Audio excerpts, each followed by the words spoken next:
guys, alam niyo ba kung ano? Sinira lang naman niya yung CR namin. Tignan niyo, ang laki ng damage. Wala na. Yan guys. Yan yung sinira niya. Sabi pa niya guys, alam niyo ba guys, nagtanong ako kanina kay Kauka kung sino ang nagsira sa aming CR. Alam niyo ba kung ano sinabi niya sa akin? Sabi niya, ako. Sabay pala ganon guys. Guys.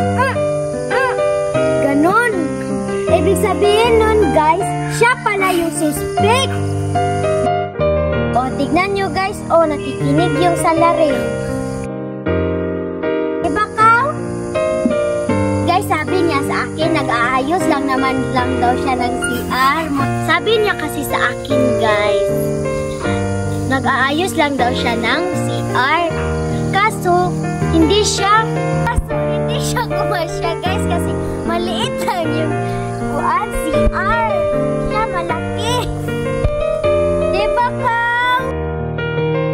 Diba Kau? Siya pa yung galit. Siya pa yung salarin. Through the years you've never let me down. You've turned my life around. The sweetest days I found